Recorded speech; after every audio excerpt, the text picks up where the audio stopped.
Hello and welcome back to the Off Grid family. Today we're going to be making this, which is my on-air kind of thing. It notifies the children when I'm recording so they can be quiet, and it is powered by my phone, so there it's on. You can change all of the modes and stuff and off.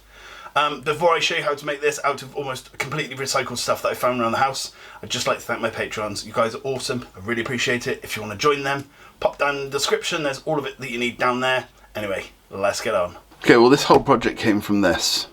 This is a box I was given by my family. It had alcohol in many years ago. We're talking 10 years, maybe more. And I always like to reuse things, but I don't drink all that much, and it's going to be very weird for me to give something that's talking about the best dad to a friend. So I thought, let's make this into a recording box that you press a little remote control and it will flash recording, so everyone in the family knows I'm making a video and they can shut up. When I say that, I mean they'll acknowledge that I've pressed the button and they'll see it, but then, you know, I'll still have to do it in the middle of the night when everyone's asleep. Anyway, what I need to do first is I need to measure this bit, because what we're going to do is I'm going to cut out recording or on air. I'm not sure what I'm going to do yet, but I need to make sure I can measure it exactly, so I'll make an exact copy in the editing software I'm going to use, which is Inkscape. It's not really an editing software, it's a vector software, but you know, you get the gist. Then what I'll do is I'll cut it out and then I can spray it or paint it or whatever I decide to do. I haven't actually decided yet. So first things first, let's get all of our equipment on screen. My digital calipers, I've had these forever and I've had to fix them so many times, it's insane. I'd say this is probably 5mm, but I'm not entirely sure yet. 4.96mm. I was wrong, sorry guys, I've let you all down. Okay, so it's 5mm. That's not a problem. So okay, it's 5mm by 34 by 10. It's all proper numbers. I don't have to point this and point that. I need to remember that there's this bit, isn't there? So that is that 5mm. Yeah, we'll go over to the computer. I'll open up Inkscape and we can make a start. Okay, let's start off by making a rectangle that is 34 by 10. So let's go over to here. Let's actually change it to centimeters for a minute. We could just write 340, etc. But oh, look at that. That's quite close, isn't it? That's quite close too. Complete fluke. So 34 by 10. Okay, so that's the size of our thing. Let's change the page size, and I'm going to do Control-Shift-R for resize. So now that's the size of what we're working on. I want to do this a second. Let's go back to mils now because I don't like working in thing. So this is actually the bit at the end. Nope. The magnet on this is quite good, but it hates me for some reason. Let's actually fill that in so I know what it is. That'll do. Okay, so now what we want is either recording or on air. Let's do both and we'll decide what we want. Okay, is there a bold? Let's not fill it. Let's not have the stroke that colour because that's awful. Let's actually do it red. Okay, sorry, I'm mumbling a bit, aren't I? I do apologise. So we could have recording. That was pretty cool. Make it a little smaller so I've got a bit more margin of error. That's fine. Now let's do on air and see if that's any better looking.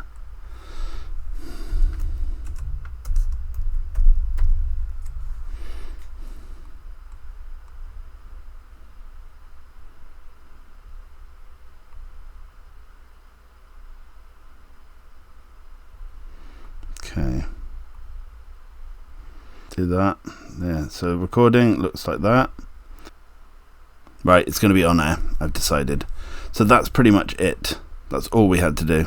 All I'm going to do is change the stroke so it looks a bit better.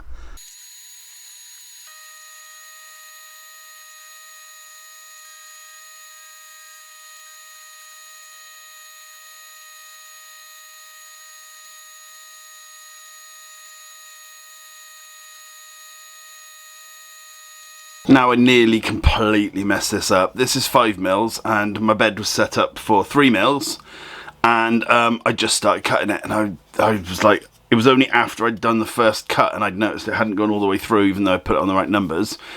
I was like, what have I done wrong? And it sort of dawned on me. I was just like, okay, I give up. I'm just going to get another piece of wood and I'll just do it with something else. And then I noticed that the A had dropped through. I was like, oh, thank God. But it was completely my fault. It was absolutely so stupid of me.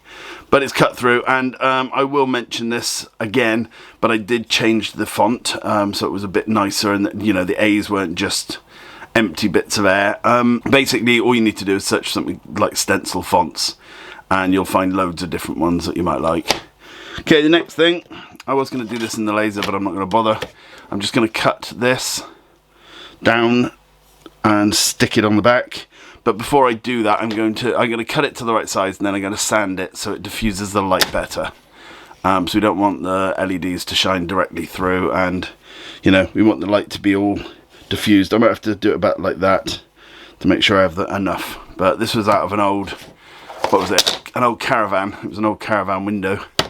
So everything on this is recycled so far, and I think the LEDs will be as well, actually.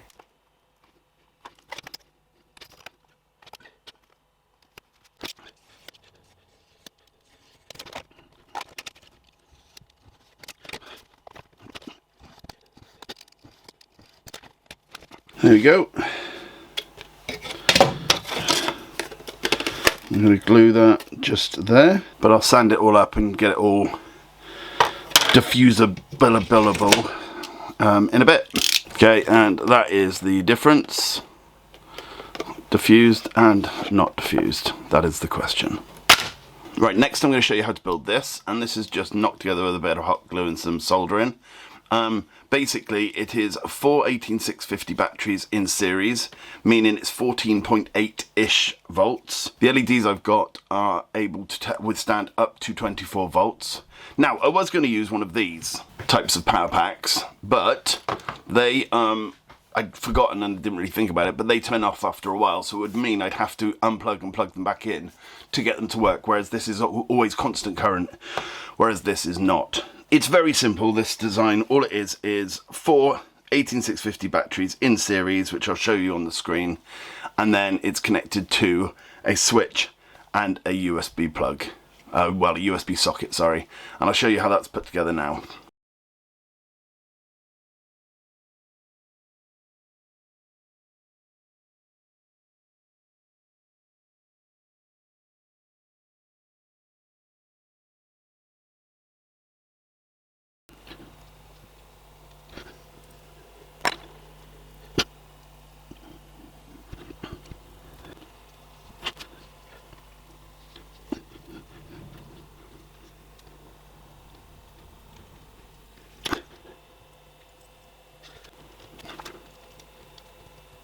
Okay, I'm gluing the USB one just because of it's so fine. I don't want it snapping when I'm moving it about. It's just for ease. I have tested the connections and made sure that they're all fine, etc. Okay, here it is, and yes, it looks like a horrendous piece of rubbish at the moment, because it is. Okay, let's have a test of this. Is it off? No, it's on. Let's have a look. The reason I'm recording this is if it goes bang, then I've got proof it happened, you know. It's working. That doesn't normally happen. Okay, cool. So we've now got our power supply. Right, now I spray painted this off air. Not on air. And there was a little bit of hydrophobia from one of the paints, but most of it's disappeared. You can still read it if you shine it in the right light, but I don't care. So I'm going to turn this over. We want to stick this as best as we can. So I'm literally, I think, yeah, I'm just going to stick it at the ends.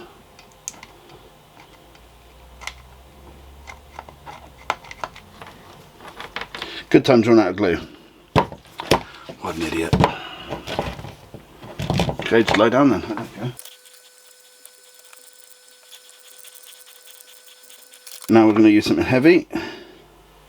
Hold it down. That's what multimeters are for, isn't it? Right, off camera, or possibly on camera, I can't actually remember, but I put super glue down the edge just a little bit, just to stop it sort of knocking about, and it's held it much better. But the heat of the hot glue has actually transferred, I'm not sure if that's showing up on the camera, but has transferred the microfiber cloth pattern into this, but it doesn't bother me at all. I could have used a matte black on this instead, and that probably would have looked a little better, but that's in hindsight. The next thing I need to do is, this won't go on here now obviously because the hot glue won't allow it to pass through that bit. I wonder if I can get that on camera. Yeah, so all I'm going to do is I'm just going to literally file out a little gap here that'll be enough for it to slide down, and then we're going to get on with the electronic side of things. So I'll be back once I've done it. Okay, like I always do with things that aren't going to be noticeable, I sort of went at it with a hacksaw kind of styly. I didn't, I used a razor blade because I'm that lazy, but this just fits in now. I did just do a quick test of it, and this bit's a little tight, but it's actually really good, because I was looking at a way of locking it in here, but I don't need to. That's not going to go anywhere now, so that's absolutely fine. So next, let's get on with the electronics. Okay, so the next thing I want to do is the electronics for this, and because rather than trying to reach down in here and be putting in bits and bobs, I've just decided I'm going to have this bit that I'm actually going to stick in here with some Velcro, so I can always take it out again if I need to. And I've measured it, and this bit is surplus to requirement, meaning I can actually stick this to here, just keep it out of the way, and then the whole thing can be stuck in. I haven't decided where I'm sticking the power pack yet. It's probably going to be up along the side, one of the sides. I haven't decided that either. All of my projects tend to be, I've got an idea in my head, I think about it for a few days, and then all the smaller bits I come to later on. Okay, anyone who hasn't worked with these, I'll just quickly explain. They're actually all ready to be cut at any point you like, but you always have to check along these bits. So, for example, I couldn't just cut in between here and here. It has to be along these contacts, and it means that if you want to, then you can actually reconnect it to the next lot. So what I'll be doing is I'll be measuring out how far I want to go, and then I'll cut it to the nearest place, which will probably be this one. Then with the next line, I can do another line, another line, another line, and then I can just connect them easily together. I'm going to cut on this one here, and I'm just going to cut them all to the same length. I'm going to stick them down, and then I'm going to wire them up, and it's very, very simple. But all I'm going to do now is just stick these down, and that's as simple as peeling off the actual protective bit at the back and sticking them down.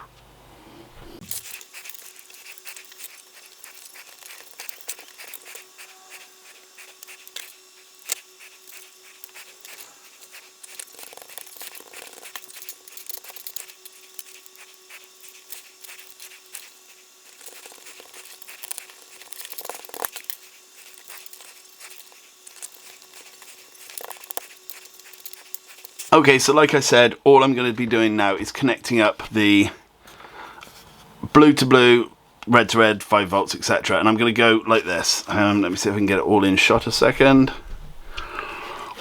So I'm going to connect this side to this one, and then I'm going to come along, and then I'm going to connect these two together, and it's going to go down, and then I'm going to connect those two. So it'll still be a strip just like it was before.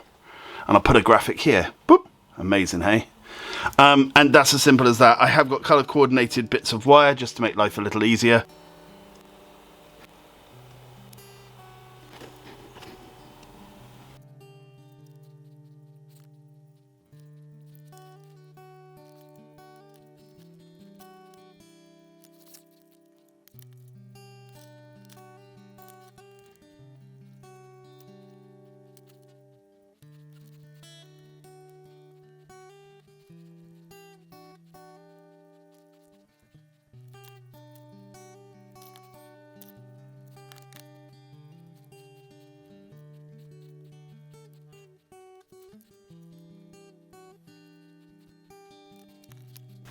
Okay, so like I said, it's going just in the same exact path it was in.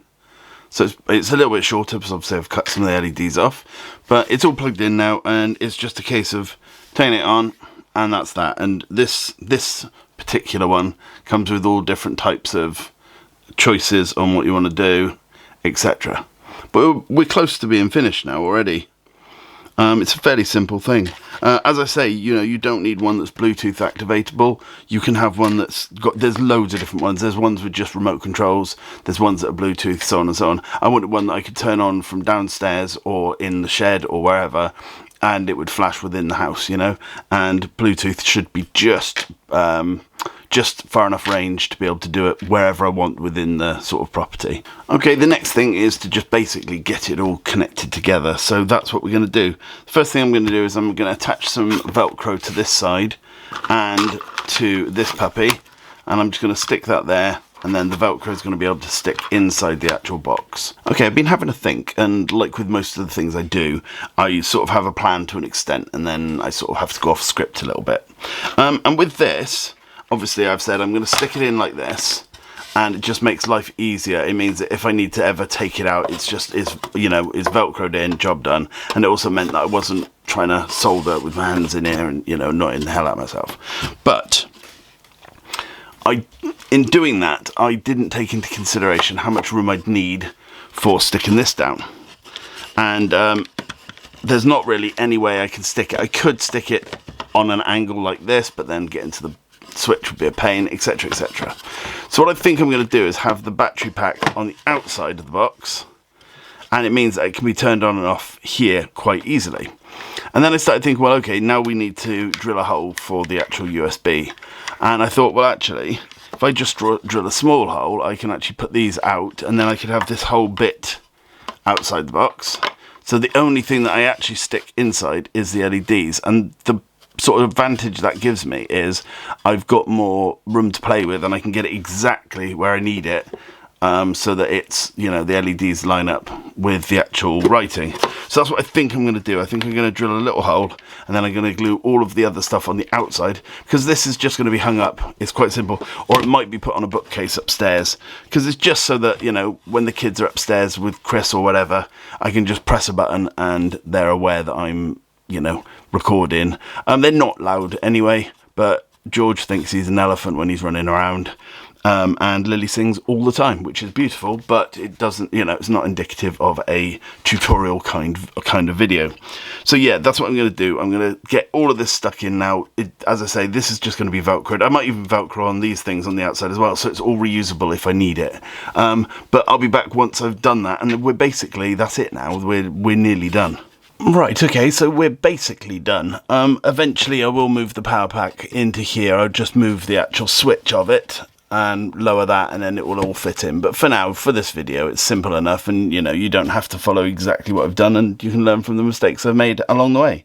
But this is it, all done and dusted. I'm going to turn the switch on for the first time, so I don't even know if this still works. And it does.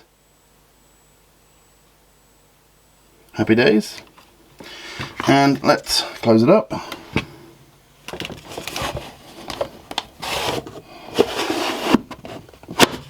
And there's the top. It's all stuck down with Velcro, and I have done it with Velcro on purpose, so when I do get around to changing the switch, I can move it all within the case. But it was as simple as that. I will be placing it on a bookcase rather than hanging it up, otherwise I could have put some either holes in it, or I could have put some mounting brackets here, but I don't need to. Turn off the overhead lights, and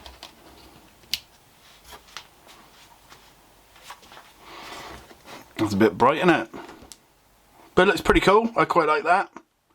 Happy days. Okay, so I hope that helped you. If you've got any questions about any of it, just send me a message. That sort of, the box, if you can't find one, is easily laser cuttable if you've got a laser cutter. A little bit harder if you haven't, but there are plenty of boxes and wooden boxes. It doesn't even have to be wood, to be honest. But there's plenty of ways of doing it. Anyway, thank you to my patrons. Thank you to you for watching. I'll see you again soon. Bye for now.